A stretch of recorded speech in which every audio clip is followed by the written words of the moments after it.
एक अमीर लड़का था। उसे एक गरीब किसान की लड़की से प्यार हो गया।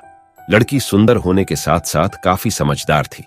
एक दिन जब लड़के ने उस लड़की को बताया कि वह उससे प्यार करता है और उससे शादी करना चाहता है, तो लड़की ने कुछ सोचने के बाद उस लड़के को शादी करने से इनकार कर दिया, क्योंकि वह गरीब परिवार से रिश्ता रखती थी।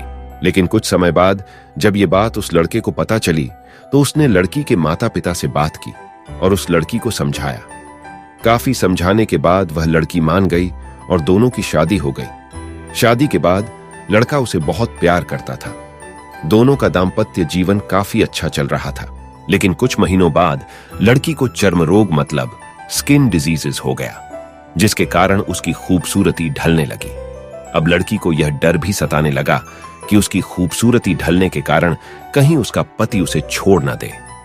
लड़की उस चर्म रोग को ठीक करने का हर संभव प्रयास कर रही थी। समय बीत रहा था और लड़की की खूबसूरती धीरे धीरे ढल रही थी। एक दिन वह लड़का एक काम से दूसरे शहर गया। लड़का जब वहां से वापस आ रहा था, तो उसका रास्ते में एक कार के साथ एक्सीडेंट हो गया। उस दुर्घटना के दौरान लड़के की आंखों की रोशनी चली गई। इस दुर्घटना के कुछ समय के बाद उनका जीवन फिर से सामान्य और सुखी बीतने लगा। वह लड़की चर्म रोग की वजह से दिन प्रतिदिन कमजोर और बदसूरत होती गई, लेकिन पति अंधा होने के कारण उनका दाम्पत्य जीवन ठीक चलता रहा और दिखाई न देने के कारण वह लड़का उससे पहले की तरह प्यार करता रहा। कुछ सालों बाद बीमारी के कारण उस लड़की की मृत्यु हो गई। पत्नी की मृत्यु होने के बाद वह लड़का अंदर से दुखी हो गया और वह शहर छोड़कर जाने वाला था।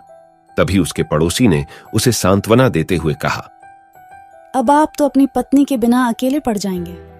वह आपका काफी ख्याल रखती थी। अब आपका जीवन अंधकार में कैसे व्यतीत होगा। तब उस लड़के ने अपने पड़ोसी की ओर देखा और गहरी सांस लेते हुए कहा, मैं कभी अंधा था ही नहीं, लेकिन मैं यह सोचकर अंधे होने का नाटक करता रहा कि कहीं मेरी पत्नी को उसकी बीमारी और बदसूरती के कारण यह ना लगे कि मैं उससे प्यार नहीं करता। इसीलिए मैं इतने सालों तक बिना कुछ कहे हुए अपनी पत्नी की खुशी के लिए अंधा बना रहा। यह बात सुनकर पड़ोसी की आंखों से आंसू छलक आए और वह लड़की वहां से उठकर चली गई। इस कहानी से यह सीख मिलती है कि अगर आप जीवन भर खुश रहना चाहते हैं, तो आप लोगों की कमियों की तरफ ही नहीं, उनकी खूबियों की तरफ भी गौर करिए। आपका जीवन आसान हो जाएगा।